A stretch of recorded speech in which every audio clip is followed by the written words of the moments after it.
నమస్తే. MGR IAS academy మరియు సిద్ధి degree college Telugu current అఫైర్స్‌కి స్వాగతం. ఈరోజు ఇంపార్టెంట్ అయినటువంటి న్యూస్ ఆర్టికల్స్ తాలూకా హెడ్‌లైన్స్, వాటి తాలూకా జాతీయ, అంతర్జాతీయ పరమైన అంశాలేంటో మనము చూద్దాం.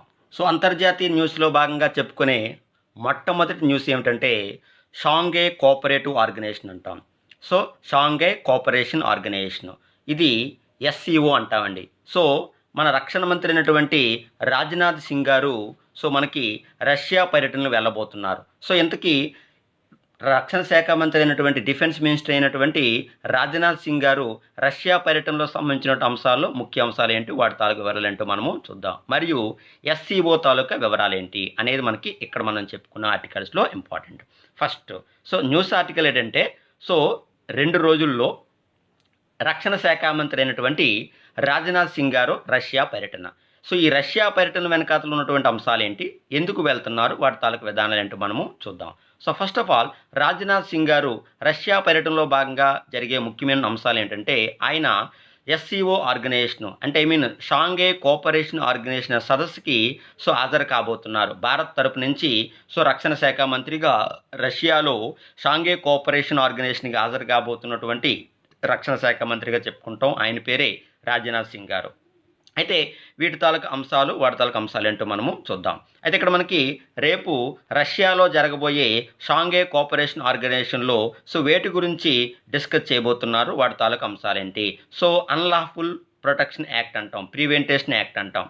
అలాగే నెక్స్ట్ యాంటీ టెర్రరిజం యాక్ట్, అలాగే అంతర్జాతీయ పరమైనటువంటి రక్షణ పరమైనటువంటి అంశాలు. అయితే ఈ మధ్య కాలంలో కోవిడ్-19 తాలూకా ప్రభావంతో పూర్తి స్థాయిలో నష్టపోతున్నటువంటి విధానం, ఇలా ముఖ్యమైనటువంటి రక్షణపరమైన అంశాలు, జాతీయ అంతర్జాతీయ పరమైన అంశాల్లో వీటిలో చర్చించబోతున్నారని అంశాలందరూ కూడా గమనించాలి. ఇప్పుడు మనము ఎస్‌సీఓ తాలూకా అంశం గురించి చూద్దామండి. ఎస్‌సీఓ అంటే మీనింగ్ ఏంటంటే షాంఘై కోఆపరేషన్ ఆర్గనైజేషన్. దీనిని 2001 జూన్ 15వ తారీఖున షాంఘైలో ఎస్టాబ్లిష్ చేయడం జరిగింది. It was created on June 15, 2001 in Shanghai. Shanghai అనే నగరంలో 2001లో జూన్ 15వ తారీఖున ఎస్‌సీఓ అనే ఒక ఆర్గనైజేషన్ని ఎస్టాబ్లిష్ చేయడం జరిగింది. అయితే ప్రారంభంలో వీటిలో ఉన్నటువంటి సభ్య దేశాలు లీడర్స్ ఎవరంటే చైనా, అలాగే Kazakhstan, Kyrgyzstan, Russia, Tajikistan and Uzbekistan. ఇక్కడ మధ్య ఆసియా ఖండంలో ఉన్న దేశాలు, సెంట్రల్ ఏషియన్ కాంటినెంట్ సంబంధించిన కంట్రీస్ ఏవైతే ఉన్నాయో అవి అనేవి వీటిలో ముఖ్యమైనటువంటి సభ్య దేశాలుగా మీరు అందరూ కూడా గమనించాలి. అయితే ఇందులో భారతదేశం అనేది ఇప్పుడు జరిగింది. మొత్తం ఎన్ని దేశాలు అంటే 2001లో ప్రారంభంలో ఎన్ని దేశాలు ఉండేవి? కేవలం 6 దేశాలు మాత్రమే ఉండేవండి. China, Kazakhstan, Kyrgyzstan, Russia, Tajikistan and Uzbekistan. అయితే తరువాత ప్రస్తుతం షాంఘై కోఆపరేషన్ ఆర్గనైజేషన్లో ఉన్నటువంటి సభ్య దేశాలు మొత్తం 8 సభ్య దేశాలు ఉన్నాయండి. అందులో ఇండియా మరియు పాకిస్తాన్ అనేది 2017 జూన్ 9వ తారీఖున సభ్య దేశాలుగా, పూర్తి సభ్యత్వం కలిగినటువంటి దేశాలుగా యాడ్ అవ్వడం జరిగిందని అంశాలందరూ కూడా గమనించాలి. దీంతో మొత్తం షాంఘై కోఆపరేషన్ ఆర్గనైజేషన్లో సభ్య దేశాలు ఉన్నాయంటే 8 సభ్య దేశాలు ఉన్నాయని అంశాలందరూ కూడా గమనించాలి. అదేవిధంగా షాంఘై కోఆపరేషన్ ఆర్గనైజేషన్లో రష్యా, అమెరికా అనేది అబ్జర్వర్ స్టేటస్ని కలిగి ఉండడం జరిగింది. కాకపోతే ఏమిటంటే 2005లో రిజెక్ట్ చేయడం జరిగిందని అంశాలందరూ కూడా గమనించాలి. United States applied for observe status in the SCO but was rejected in 2005. 2005లో రిజెక్ట్ చేయడం జరిగిందని అంశాలందరూ కూడా గమనించాలి. ఇదండి భారత రక్షణ శాఖ మంత్రి అయినటువంటి రాజ్‌నాథ్ సింగ్ గారు రష్యా పర్యటనలో నిమిత్తం ఎందుకు వెళ్ళబోతున్నారంటే ఎస్‌సీఓ సదస్సు. ఎస్‌సీఓ అనగా ఏం చెప్పాం? షాంఘై కోఆపరేషన్ ఆర్గనైజేషన్ ఎప్పుడు ఏర్పాటు చేశారు, అలాగే ఇండియా ఎప్పుడు చేరింది, అలాగే పాకిస్తాన్ ఎప్పుడు చేరింది, ఎన్ని సభ్య దేశాలు ఉన్నాయి అనేది మీరు ఎగ్జామ్ పాయింట్ ఆఫ్ లో మీకు అడుగుతారని అంశాలందరూ కూడా గమనించాలి. ఇది ఇక తర్వాత వచ్చే ఇంపార్టెంట్ ఏంటంటే సుప్రీంకోర్టు అనేది ప్రతిష్టాత్మకమైనటువంటి తీర్పునివ్వడం జరిగింది. ఏమిటా తీర్పు అంటే ఇంతవరకు మనము ఇప్పుడు బీసీ అని, బీసీలో ఓబీసీ అని, అలాగే బీసీడీ అని ఇలా మనం కొన్ని రకాలైనటువంటి క్యాస్ట్లు ఏవైతే ఉన్నాయో వాటిలో ఉప క్యాస్ట్లు, వాటిని మనం సబ్ క్యాస్ట్ అంటాం.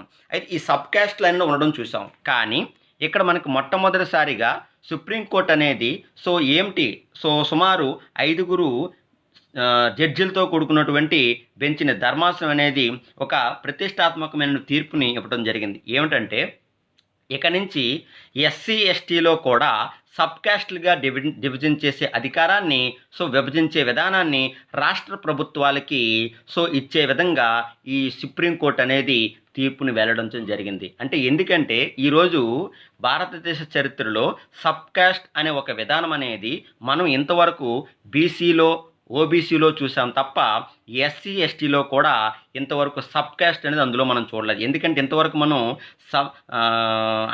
ఎస్సీ మరియు ఎస్టీగా మనం షెడ్యూల్ క్యాస్ట్ అండ్ షెడ్యూల్ ట్రైబల్గానే మనం ఇంతవరకు విన్నాం తప్ప అంతేగాని ఎస్సీలో ఉప క్యాస్ట్లని, ఎస్సీలో సబ్ కాస్ట్ అని, ఎస్టీలో సబ్ కాస్ట్ అని ఇంతవరకు మనం ఇప్పుడు కూడా వినలేదు. అయితే మొట్టమొదటిసారిగా సుప్రీంకోర్టు అనేది 5 జడ్జిలతో కూడినటువంటి ధర్మాసనం అనేది తీర్పునివ్వడం జరిగింది.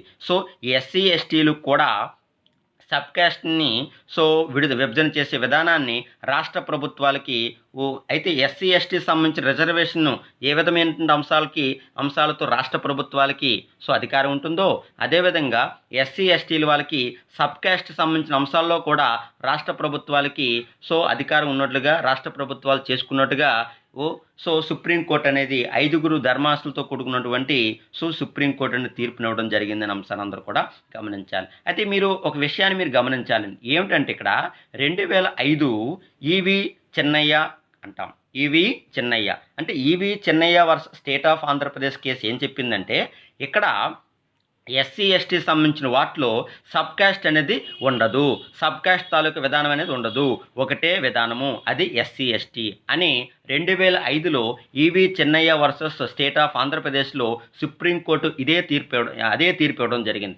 ఈరోజు 2020 సుప్రీంకోర్టు యొక్క తీర్పును చూసుకున్నట్లయితే దాన్ని మార్చి ఈరోజు 2020లో ఎస్సీ, ఎస్టీ సంబంధించిన అంశాల్లో సబ్ కాస్ట్ తాలూకు విధానాన్ని పొందపరచండి, సబ్ కాస్ట్ తాలూకు విధానాన్ని విడుదల చేయండి, సబ్ కాస్ట్ తాలూకా అంశాల తాలూకు విధానాన్ని రాష్ట్ర ప్రభుత్వాలు పరిశీలించి వాళ్ళు విభజన చేయండి అని ఇదివరలో సుప్రీంకోర్టు ఏదైతే సబ్ కాస్ట్ ఉండకూడదు, సబ్ కాస్ట్ లేదు అని ఎస్సీ, ఎస్టీలో సుప్రీంకోర్టు ప్రతిష్టాత్మకంగా తీర్పునివ్వడం జరిగిందో అదే ఈరోజు ఎస్సీ, ఎస్టీ సంబంధించినటువంటి అంశాల్లో ఉప క్యాస్ట్లు, ఉపకులాలు, సబ్ కాస్ట్ యొక్క నినాదాలను, సబ్ కాస్ట్ తాలూకు అంశాలని పరిశీలించి రాష్ట్ర ప్రభుత్వాలు వీటిలో సబ్ కాస్ట్ల తాలూకు విధానానికి విభజన చేయడానికి మీరు చెయ్యండి అని ఈరోజు 5 న్యాయమూర్తులతో కూడుకున్నటువంటి ధర్మాసనం ఈరోజు తీర్పునివ్వడం జరిగింది. అంటే ఇక్కడ చూశారండి, ఈరోజు మన భారతదేశంలో ప్రతిష్టాత్మకమైనటువంటి అత్యున్నత న్యాయస్థానం ఏదంటే సుప్రీంకోర్టు అండి. ఈరోజు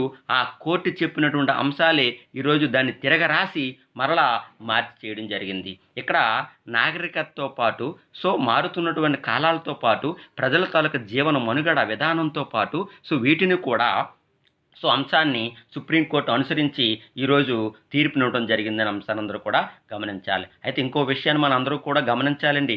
ఏమిటంటే రాజ్యాంగం ఏం చెప్తుందంటే ఇక్కడ క్యాస్టల్ పరమ అంశం అవనండి, సమానత్వ పరమ అంశం అవనండి, వీటన్నిటిలో కూడా మనుషుల మధ్య విభేదాలు, మనుషుల మధ్య కలతలను, మనుషుల తాలూకు హెచ్చుతగ్గులను సృష్టిస్తుంది తప్ప ఇది సమానత్వపరమైన అంశాలు ఉండదు అని మనకి ఆర్టికల్ 14 అనేది చెప్తుందండి. అయితే ఇక్కడ మనకి వీటి తాలూకా అంశాల్లోకి వెళ్ళినట్టుగైతే వాళ్ళ తాలూకా జీవన విధానాన్ని, వాళ్ళ తాలూకా అంశాల్లో ఈరోజు మనకు బిఆర్ అంబేద్కర్ గారు ఉన్నారండి. బిఆర్ అంబేద్కర్ గారు ఎందుకు దీని తాలూకా విధానాన్ని తీసుకొచ్చారంటే వాళ్ళలో ఆ సమయంలో ఎదుగుదల, అభివృద్ధి, వాళ్ళ తాలూకా విధానాల్లో పూర్తిగా పరివర్తనం తీసుకురావాలనే అంశంతోనే తీసుకొచ్చారు తప్ప అంతేగాని ఒక పరమైన రిజర్వేషన్ సృష్టించి మనుషుల మధ్య విభేదాలు, మతాల మధ్య తారతమ్యాలు, జాతుల మధ్య పరమైనటువంటి విభేదాలు సృష్టించడమే ఆయన చేసినటువంటి విధానం కాదండి. ఎందుకంటే అనగబారిన వెనుకబడిన తక్కువ వర్గాలు ఉన్నటువంటి అంటే వాళ్ళలో ఆలోచన రీతిని మార్చాలి. ఎందుకంటే ఈరోజు ఒక స్థాయిలో ఉన్నటువంటి వాళ్ళు గమనించినట్లయితే వాళ్ళు ఎలా ఉంటుందంటే మేము ఈ స్థాయిలో ఉంటాము, మేము తక్కువలో ఉంటాము, మేము అలాగ చెప్పలేము, మేము అలా ఉండలేము అంటే వాళ్ళలో ఒక ఆలోచనపరమైన అంశాన్ని మార్చాలి. అంటే మేము కూడా సాధించగలుగుతాం. మేము కూడా గవర్నమెంట్ ఉద్యోగుల్లో ప్రథమ ర్యాంక్‌ని మనం ఉంచగలుగుతాం. మాలో కూడా ఒక ఉత్తమమైనటువంటి తెలివితేటలు ఉన్నాయి. సృష్టించే తత్వం, నాయకత్వ లక్షణాలు మాలో కూడా ఉన్నాయి అని ఒక ఉత్తేజపరమైనటువంటి అవేర్‌నెస్ తీసుకురావాలని ఆ ఇంటెన్షన్‌తోని బిఆర్ అంబేద్కర్ గారు వాళ్ళలో వెలుగులో తీసుకురావాలని ఈ విధానాన్ని తీసుకొచ్చారన్న అంశాన్ని అందరూ కూడా గమనించాలి. అదే ఈరోజు సుప్రీంకోర్టు సంబంధించిన అంశాల్లో వాళ్ళ తాలూకు అంశాల్లో వెల్లడించడం జరిగింది. ఇక్కడ మనకు రాజ్యాంగంలో schedule caste and schedule tribal సంబంధించిన నోటిఫికేషన్ ఇచ్చే బాధ్యత ఎవరి యొక్క ఆధ్వర్యంలో ఉంటుందంటే ఇది కేంద్ర జాబితాలో ప్రెసిడెంట్ యొక్క అందరిలో ఆర్టికల్ 341, ఆర్టికల్ 342 ప్రకారంగా భారత రాజ్యాంగంలో ఎస్సీ మరియు ఎస్టీ తాలూకా విధానాన్ని నోటిఫై చేసే అధికారం అనేది భారత రాజ్యాంగం ఎవరికి ప్రసాదించడం జరిగిందంటే రాష్ట్రపతికి ప్రసాదించడం జరిగిందనే అంశాలందరూ కూడా గమనించాలండి. 341 అనేది ఎస్సీ గురించి తెలుపుతుందండి. అలాగే 342 అనేది షెడ్యూల్ ట్రైబల్ గురించి తెలియపరుస్తుందని అంశాన్ని అందరూ కూడా గమనించాలి. అదేవిధంగా పార్ట్ 3లో ప్రెసిడెంట్కి ఈ పర్మనెంట్ ఆర్డర్ చేసే అధికారం అనేది మనకి 1950లో కల్పించారని అంశాన్ని అందరూ కూడా గమనించాలి. అయితే ఇక్కడ ఎస్సీ ఎస్టీలకి సబ్ క్యాస్ట్లు ఉండదు, ఉండకూడదు అనేది తీసియండి అనేది తీర్పుని సుప్రీంకోర్టు అనేది ఏ కేసులో చెప్పడం జరుగుతుందంటే E B Chinnaiah versus state of Andhra Pradesh కేసుగా మీరందరూ కూడా గమనించాలి 2005. అదే తీర్పుని ఈరోజు సుప్రీంకోర్టు అనేది 9 మంది 5 న్యాయమూర్తులతో కూడుకున్నటువంటి ధర్మాసనంతో కూడుకున్న అంశాన్ని ఈరోజు విడుదల చేయడం అనేది జరిగిందని అంశాన్ని అందరూ కూడా గమనించాలి. అయితే ఇక్కడ ఇంకొక పదాన్ని కూడా వాడారండి, క్రిమీ లేయర్ అంటాం. క్రిమీ లేయర్ అంటే మీనింగ్ ఏంటంటే ఉదాహరణకి ఒక ఓబీసీ ఉన్నారండి, సంవత్సర వార్షిక ఆదాయం అనేది 8 లక్షల కన్నా అత్యంత ఎక్కువగా ఉన్నట్లుగైతే అలాగే వాళ్ళలో జాబ్ హోల్డర్స్ ఉన్నట్లుగైతే వాళ్ళకి రిజర్వేషన్ అనేది వర్తించదు. దీన్నే మనం క్రిమీ లేయర్ అంటామండి. 8 లక్షల లోపు ఉన్నటువంటి వాళ్ళకైతే రిజర్వేషన్ వర్తిస్తుందండి. మనకి 2018 2019 నరేంద్ర మోదీ గారు మనకి 10% ఎకనామికల్ వీకర్ సెక్షన్ ఎవరైతే ఉన్నారో వాళ్ళకి సంబంధించిన వాటిలో వార్షిక ఆదాయాన్ని 8 లక్షలకి పెంచడం జరిగిందని అంశాన్ని అందరూ కూడా గమనించాలి. వాళ్ళలో ఎటువంటి హోదాపరమైనటువంటి అంశాల్లో అలాగే ఒక ఐఏఎస్ క్యాడర్లో ఉన్నట్లయితే వాళ్ళకి రిజర్వేషన్ అనేది వర్తించదు. దీన్నే మనం క్రిమీ లేయర్ అంటాం. అలాగే ఈరోజు మనకి ఎస్సీ ఎస్టీ వాళ్ళు ఉన్నారండి, వాళ్ళు ఎన్ని కోట్లు సంపాదించినా ఎన్ని వందల లక్షలు సంపాదించినా వాళ్ళకి రిజర్వేషన్ అనేది వర్తిస్తూ ఉంటుందండి. కానీ ఫ్యూచర్లో రిజర్వేషన్ ఉంటుంది, కానీ ఫ్యూచర్లో వాళ్ళకి కూడా క్రిమీ లేయర్ సంబంధించిన అంశాన్ని తీసుకురాబోతామని ఈ విధమైన అంశాల్లో వెల్లడించడం జరిగిందనే అంశాన్ని అందరూ కూడా గమనించాలి. ఇది ప్రతిష్టాత్మకంగా సుప్రీంకోర్టు 5 న్యాయమూర్తులతో కూడుకున్నటువంటి ధర్మాసనం అనేది ఎస్సీ ఎస్టీ సంబంధించిన సబ్ కాస్ట్ని విడుదల చేయడంలో తీర్పును వెల్లడించడం జరిగిందనే అంశాన్ని అందరూ కూడా గమనించాలి. తర్వాత ఇంపార్టెంట్ న్యూస్ ఏంటంటే ఈజీ ఆఫ్ డూయింగ్ బిజినెస్ అండి. ఈజీ ఆఫ్ డూయింగ్ బిజినెస్ తాలూకు అంశాలు ఏంటి, ఎందుకు వార్తల్లోకి వచ్చిందో మనము చూద్దాం. అయితే ఈజీ ఆఫ్ డూయింగ్ బిజినెస్లో భాగంగా దీన్ని ఎవరు విడుదల చేస్తారు, వీటి తాలూకు అంశాలను చూద్దాం. ఇంతకీ ప్రతి ఏడాది ఈజీ ఆఫ్ డూయింగ్ బిజినెస్ని ఎవరు ర్యాంకింగ్ని విడుదల చేస్తారంటే వరల్డ్ బ్యాంక్ ర్యాంకింగ్ విడుదల చేస్తుంది అనేది మీరు మొట్టమొదటిసారిగా ఎగ్జామ్ పాయింట్ ఆఫ్ వ్యూలో గుర్తుపెట్టుకోవాల్సిన ఇంపార్టెంట్ బిట్ అండి. అయితే ఇక్కడ న్యూస్ ఆర్టికల్స్లోకి ఎందుకు రావడం జరిగిందంటే ఈరోజు ఈజీ ఆఫ్ డూయింగ్ బిజినెస్లో ర్యాంకింగ్ ప్రకారం చూసుకున్నట్లయితే ఇందులో మనం ఫస్ట్ భారతదేశం యొక్క స్థానం చూద్దాం.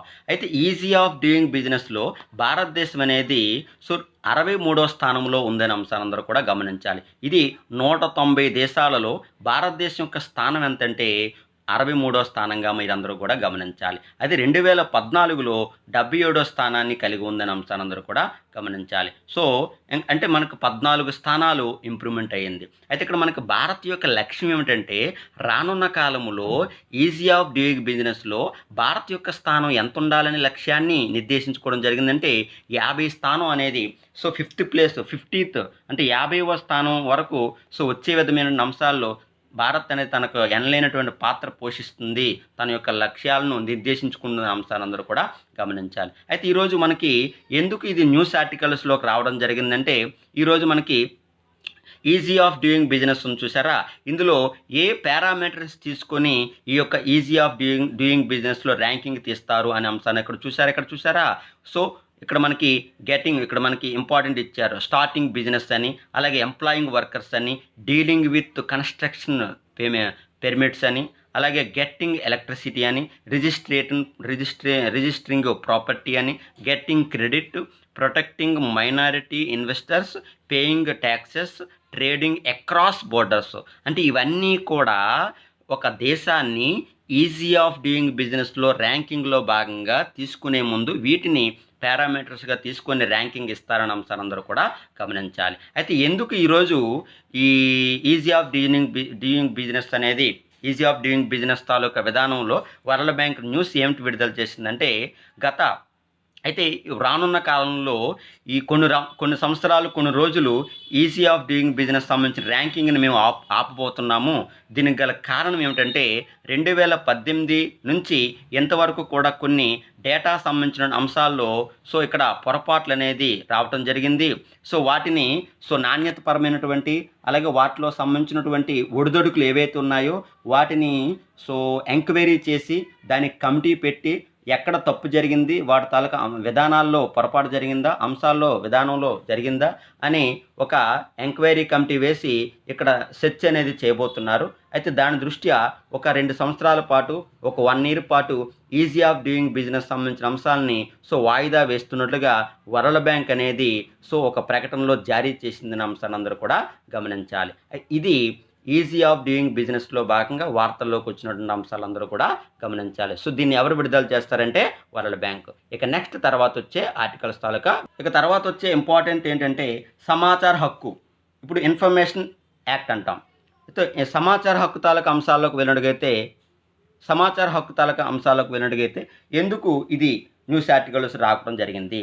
ఎందుకంటే ఈరోజు సమాచార హక్కు సంబంధించినటువంటి కమిషన్ ఏదైతే ఉందో CIC అంటామండి, సెంట్రల్ ఇన్ఫర్మేషన్ కమిషన్ అంటాం.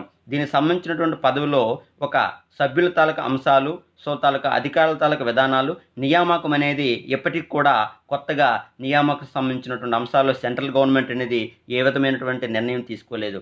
ఎందుకంటే ఈరోజు ఈ డిపార్ట్మెంటు, ఈ కమిషన్ తాలూకా అంశం అనేది పని చేయకుండా ఉందంటే ఇంచుమించు ఎంతవరకు పరిపాలన విధానాలు లోటుపాట్లు ఉంటాయి. అయితే సమాచార హక్కు అనేది ఇది ఒక చట్టబద్ధమైనటువంటి అంశం అండి. ఎందుకంటే ప్రభుత్వ కార్యకలాపాల్లో జరిగే ఏ విధమైనటువంటి సమాచారమైనా ఒక భావి భారత పౌరుడిగా అడిగే హక్కు అనేది ప్రతి ఒక్కరికి ఉంటుందండి. తెలుసుకునే హక్కు ప్రతి ఒక్కరికి ఉంటుంది. దానికి తగ్గట్టుగా పరిపాలన విధానం ఎంతవరకు జరుగుతుంది, ప్రభుత్వపరమైన అంశాలు ఎంతవరకు ముందంజలో ఉంటుంది అనేది ప్రతి పౌరుడికి తెలుసుకోవాల్సిన బాధ్యత అనేది. ఇటువంటి బాధ్యతను మనకి భారత ప్రభుత్వం అనేది 2005లో ఒక చట్టాన్ని తీసుకొచ్చారు. ఇది ప్రాథమిక హక్కులో పరమైనటువంటి కాదండి, ఇది ఒక లీగల్ రైట్ అండి. మీరు గుర్తుపెట్టుకోవాలి, ఇది లీగల్ రైట్గా మాత్రమే తప్ప ఇది ప్రాథమిక హక్కు అనేది కాదు.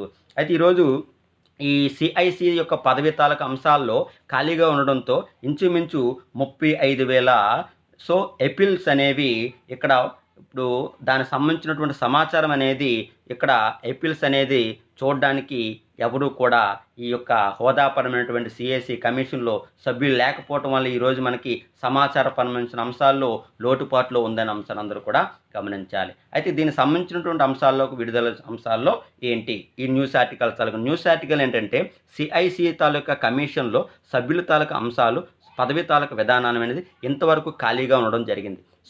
ఇంకా కూడా ఖాళీగా ఉన్నట్లుగా అయితే సమాచార సంబంధించిన అంశాలకి భద్రత, సమాచార సంబంధించిన విధానాలకి పరిపాలన విధానం అనేది లోతట్లో ఉండటం, ఈరోజు 35,000 ఎపిల్స్ అనేది ఇక్కడ పూర్తిగా ఖాళీగా ఉండటం, దానికి సంబంధించిన సమాచారాన్ని ముందుకు వెళ్ళటం లేదు. దీనికి సంబంధించిన ఏదైతే నియామకం ఉందో వాటిని ముందస్తు చేయడానికి విధంగా చేయాలని న్యూస్ ఆర్టికల్స్ రావడం అనేది జరిగింది. అయితే ఇక్కడ దీనికి సంబంధించినటువంటి ఎనాలిసిస్ ఎలా ఇవ్వాలి? CIC అనేది ఏంటంటే చీఫ్ ఇన్ఫర్మేషన్ కమిషన్ అంటాం, సమాచార హక్కు అంటాం. దీన్ని 2005లో చట్టంగా తీసుకొచ్చారు. అయితే దీనికి సంబంధించిన అంశాల్లో రీసెంట్గా సుప్రీంకోర్టు అనేది ఒక తీర్పునిచ్చింది. దీనికి సంబంధించిన అంశాలు ఏమిటంటే సమాచార హక్కు అంటే మీనింగ్ ఏంటంటే ప్రభుత్వ కార్యకలాపాల్లో జరిగే ప్రతి ఒక్క సమాచారాన్ని అడిగే హక్కు, ఇవ్వవలసిన బాధ్యత అక్కడ తీసుకోవాల్సిన హక్కు ప్రజలకు ఉంటుంది, ఇవ్వాల్సిన బాధ్యత ఆ గవర్నమెంట్, ఆ యొక్క డిపార్ట్మెంట్ కూడా ఉంటుంది.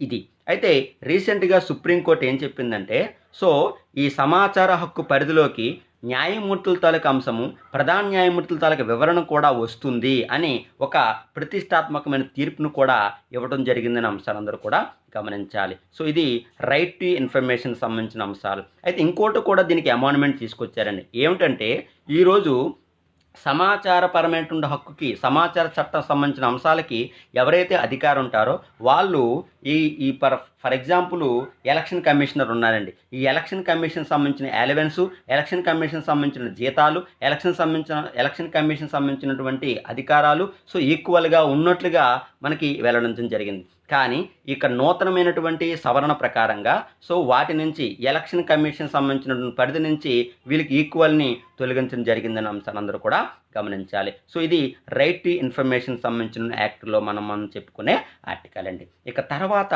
ఇంటర్నేషనల్ సంబంధించినటువంటి న్యూస్లోకి మనము వెళ్దాం. ఇక్కడ చైనా ఉంది చూసారా, చైనా అనేది అమెరికాకి ఒక పరమైనటువంటి వార్నింగ్ అనేది ఇవ్వడం జరిగింది. ఏంటి చైనా అనేది అమెరికాకు వార్నింగ్ ఏంటి అనేది మనము ఈరోజు చైనా అనేది అమెరికాకి ఇచ్చే వార్నింగ్ వాటి తాలూకు అంశాలంటే చూద్దాం. ఈరోజు సౌత్ చైనా సీ ఉందండి.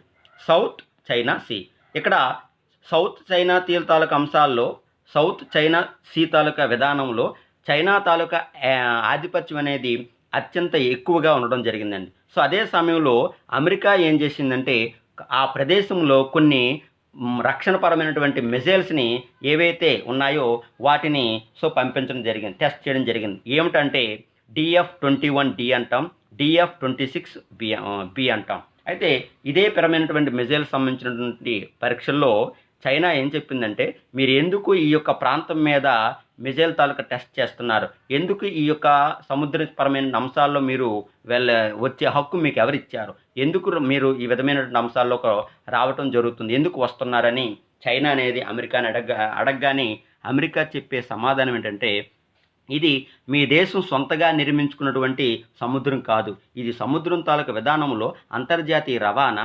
అంతర్జాతీయపరమైనటువంటి హక్కులు, అన్ని దేశాల తాలూకు రవాణా, అన్ని దేశాల తాలూకు ఉపయోగం కూడా ఈ యొక్క సముద్రంలో తీసుకోవాల్సినటువంటి నిర్ణయం అనేది ఉంది, హక్కు అనేది ఉంది. కనుక సౌత్ చైనా సీ తాలూకు అంశం అనేది నీదే ఈ యొక్క ప్రాబల్యం ఉంటుందని మీరు ఎప్పుడు కూడా ఆ పరమైనటువంటి అంశాల అధికారాన్ని మీరు సో దుర్వినియోగం చేసుకొని ప్రపంచ దేశాలు ఇప్పటికే మీరు చాలా వరకు దూరం అవుతున్నారు అని అమెరికా అనేది చైనాకి చెప్పడం జరిగింది. అయితే ఇక్కడ ఈ పరమైనటువంటి అంశాల్లో పరంగా చూసుకున్నట్లయితే సో క్వాడ్ అనే ఒక పరమైనటువంటి అగ్రిమెంట్ కుదుర్చుకున్నారు. దీనివల్ల భారత్కు కూడా అత్యంత ప్రతిష్టాత్మక ఈరోజు చైనా ఉందండి. చైనా అనేది మనం చూస్తున్నాం జలమార్గపరమైన అంశాల్లో వివాదపరమైనటువంటి విధానంలో ఈరోజు చూసాం. ఈరోజు ఈస్ట్ ఏషియన్ కంట్రీస్ ఏవైతే ఉన్నా Asian countries east Asian countries అంటాం, అందులో 10 దేశాలు ఉన్నాయి.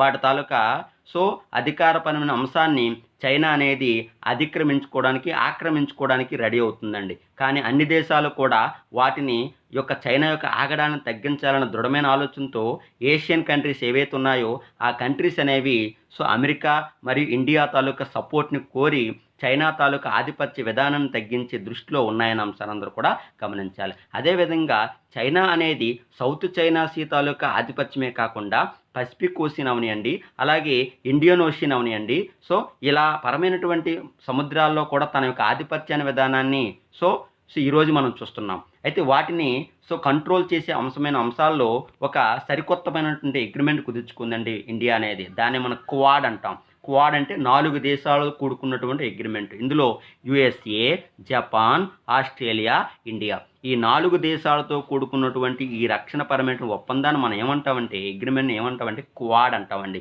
ఈ 4 దేశాలు కూడా కలిసి చైనాకి అత్యంత ప్రతిష్టాత్మకంగా సో రానున్న కాలంలో జవాబు చెప్పే స్థాయిలో రాబోతున్నాయని అంశాన్ని అందరూ కూడా గమనించాలి. సో ఇది సౌత్ చైనా సీలో భాగంగా చైనా అనేది USA యొక్క అంశాల్లో సో చైనా తాలూకు వార్నింగ్ అనేది ఇవ్వడంలో వచ్చినటువంటి ఆర్టికల్స్గా మనము చెప్పుకుంటాం. ఇప్పుడు మనం నేషనల్ న్యూస్లోకి వచ్చేద్దామండి. నేషనల్ న్యూస్లో మనకు వచ్చే important very very most important అండి 2014 సో ఆగస్టు 28వ తారీఖున సో ప్రధానమంత్రి నరేంద్ర మోదీ గారు సో గ్రామీణ ప్రాంతాలలో బ్యాంకింగ్ సేవల యొక్క విధానాన్ని అనుసంధానం చేయాలనే దృఢమైన ఆలోచనతో, అదేవిధంగా దేశంలో ప్రతి ఒక్కరికి కూడా బ్యాంకుల పట్ల నమ్మకం, బ్యాంకుల పట్ల అవగాహన, బ్యాంకుల పట్ల అవేర్‌నెస్సు. సో, ప్రతి ఒక్కరు దేశంలో అందరికీ కూడా అకౌంట్ హోల్డర్‌లు తీసుకురావాలన్న దృఢమైన ఆలోచనతో చేపట్టినటువంటి పథకం పేరే ప్రధానమంత్రి జన్‌ధన్ పథకం అంటాం.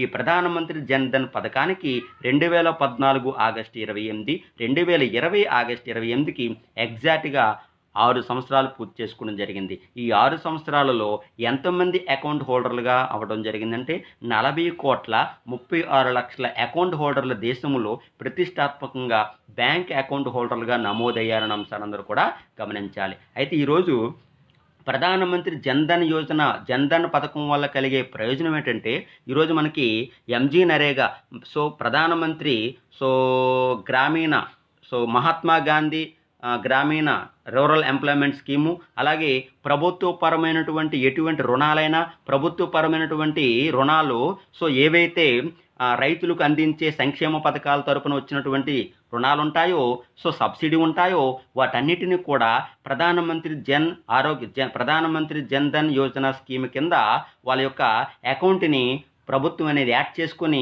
తద్వారా ప్రభుత్వం నుంచి రావాల్సినటువంటి సబ్సిడీలు, ప్రభుత్వం నుంచి రావాల్సినటువంటి ధనము, ఇవన్నీ కూడా వాళ్ళకి నేరుగా డైరెక్ట్ బెనిఫిట్ అనేది ఈ యొక్క పథకం ద్వారా, ఈ యొక్క విధానం ద్వారా, ఈ యొక్క బ్యాంకింగ్ ద్వారా ప్రతి ఒక్కరు కూడా వెల్లడించడం జరుగుతుందనే అంశాన్ని అందరూ కూడా గమనించాలి. ఇది ఈ ప్రధానమంత్రి జన్‌ధన్ స్కీమ్ తాలూకా ముఖ్యమైన అంశాలుగా మనం చెప్పుకుంటామండి. నిజంగా చెప్పాలంటే ఈ ప్రధానమంత్రి జన్‌ధన్ స్కీమ్ వల్లేనండి ఈరోజు మనకి కోవిడ్-19 ప్రకారంగా కేంద్ర ప్రభుత్వం అనేది గత 3 నెలల క్రితం చూసుకున్నట్లయితే మహిళల యొక్క ఖాతాలోకి ప్రతి నెల 500 చొప్పున 3 నెలలకు పంపించడం జరిగింది. అది ఈ ప్రధానమంత్రి జన్‌ధన్ ఖాతాలో ఉన్న వారికి మాత్రమే ఇది వర్తిస్తుందనే అంశాన్ని అందరూ కూడా గమనించాలి. ఇది ప్రధానమంత్రి జన్‌ధన్ స్కీమ్లో భాగంగా వచ్చే ముఖ్యమైనటువంటి ఆర్టికల్గా మనము చెప్పుకుంటామండి. ఇవండి ఈరోజు ముఖ్యమైనటువంటి ఆర్టికల్కి సంబంధించిన ఇంకొక last and final article important ఏంటంటే ఐఎన్ఎస్ విరాట్ అంటామండి. ఐఎన్ఎస్ విరాట్ అనేది ఎందుకు న్యూస్ ఆర్టికల్స్ రావడం జరిగిందంటే, ఐఎన్ఎస్ విరాట్ని పూర్తి స్థాయిలో దాని యొక్క సేవల తాలూకా విధానాలు 30 సంవత్సరాల పాటు ఇండియన్ నేవీలో సేవలు అందించడం జరిగిందండి. ఏదైతే జలంతర్గామి ఐఎన్ఎస్ విరాట్ సబ్మెరీన్ ఉందో ఈరోజు రిటైర్మెంట్ స్థాయికి పూర్తి స్థాయిలో దీని తాలూకా సేవలను అనేది పూర్తి స్థాయిలో తొలగించడం జరిగింది. ఎందుకంటే దీని యొక్క రిటైర్మెంట్, దీన్ని మనం డిస్మాంటిల్ అంటామండి. డిస్మాంటిల్ అంటే మీనింగ్ ఏంటంటే అది సర్వీస్ ఉన్నంత వరకు బాగా చేసి తన యొక్క సేవల తాలూకా సర్వీస్ తాలూకా పూర్తి స్థాయిలో రిటైర్మెంట్ స్థాయికి వస్తే వాటిని మనం ఏమంటామంటే డిస్మాంటిల్ అంటామండి. డిస్మాంటిల్లోకి వచ్చినటువంటి ఇండియన్ సబ్మెరీన్ అంటే ఐఎన్ఎస్ విరాట్ అంటామండి. అలాగే 2014లో రెస్ట్ పొజిషన్లోకి వచ్చినటువంటి ఇంకొక జలంతర్గామి ఏదంటే ఐఎన్ఎస్ విక్రాంత్గా మనం అందరూ కూడా గమనించాలి. వెరీ వెరీ మోస్ట్ ఇంపార్టెంట్ అంటే ఈరోజు భారత నావికా దళంలో కీలక పాత్ర వహించే ముఖ్యమైనటువంటి అంశాలు ఏంటంటే సబ్మెరీన్స్ అంటామండి. ఇందులో భారతదేశం మొట్టమొదటి జలంతర్గామి ఫస్ట్ ఇండియన్ సబ్మెరీన్ అంటే ఐఎన్ఎస్ అరిహంత్ అంటామండి. అలాగే రష్యా నుంచి భారత్ కొనుగోలు చేసే సబ్మెరీన్ ఏదంటే ఐఎన్ఎస్ విక్రమాదిత్యగా మీరందరూ కూడా గమనించాలి. అయితే ఇక్కడ కూడా యాస్పిరెంట్స్ మీరు గమనించవలసిన విషయం ఏంటంటే, ఇంతకీ మనకి సివిల్ సర్వీస్లో అవనివ్వండి, అలాగే గ్రూప్స్ ప్రిలిమినరీలో అవనివ్వండి, ఇంటర్వ్యూలో కూడా కొన్ని ప్రశ్నలు అడుగుతారండి. ఏమిటంటే ఈరోజు మనకి ఐఎన్ఎస్ విరాట్ అంటున్నాం, ఐఎన్ఎస్ విక్రాంత్ అంటున్నాం, అలాగే ఐఎన్ఎస్ విక్రమాదిత్య అంటున్నాం. అయితే ఈ పేర్లు ఎలా పెడతారో వాళ్ళ తాలూకు విధానాలు ఏంటో అనేది మీరు నేర్చుకోవాల్సిన బాధ్యత, నేర్చుకోవాల్సినటువంటి ఇంపార్టెంట్ అనేది మీకు ప్రతి ఒక్కరు యాస్పిరెంట్స్ నేర్చుకోవాలండి. ఏమిటంటే ఫస్ట్ ఆఫ్ ఆల్ ఇంతకీ సబ్మెరీన్ సంబంధించిన వాటికి పేరు పెట్టే విధానం ఎలా ఉంటుందంటే, వీటి పేర్లు ఎలా ఉంటాయంటే కొండల పేర్లు అవనివ్వండి, అలాగే మన దేశాన్ని పరిపాలించినటువంటి రాజుల పేర్లు అవనివ్వండి, వీరి పేర్లతో ఈ యొక్క పేర్లను పెట్టడం జరుగుతుంది. అలాగే ఈ పేర్లు పెట్టడానికి ఒక కమిటీ కూడా వేస్తారన్న అంశాన్ని అందరూ కూడా గమనించాలి. చూసారు ఇక్కడ విరాట్ అని, విక్రాంత్ అని, విక్రమాదిత్య అని, ఇందులో మనకి కొన్ని కొండల పేర్లు అవనివ్వండి, అలాగే కొన్ని భూభాగాల పేర్లు అవనివ్వండి, అలాగే కొన్ని చక్రవర్తుల పేర్లు అవనివ్వండి ఇమిడింపు ఉన్నాయన్న అంశాన్ని అందరూ కూడా గమనించాలి. ఇది ముఖ్యమైనటువంటి ఈరోజు న్యూస్ ఆర్టికల్స్లో ఉన్నటువంటి అతి ముఖ్యమైన న్యూస్ ఆర్టికల్స్ అండి. రేపటి క్లాస్లో మరికొన్ని న్యూస్ ఆర్టికల్స్ తాలూకా అనాలిసిస్తో కలుద్దామండి. ఈ యొక్క ఎక్స్ప్లెనేషన్ నచ్చినట్లయితే షేర్ చేయండి, లైక్ చేయండి. మీ యొక్క అభిప్రాయాలను కామెంట్ రూపంలో చక్కనటువంటి అంశాల్లో మీరు వెల్లడించినట్లయితే దానికి తగ్గట్టుగా ఇంకా ఎక్కువగా మోతాదులో మేము ఆన్సరింగ్ చేయడానికి మేము ప్రయత్నం చేస్తామండి. So thanks for watching. Don't forget subscribe.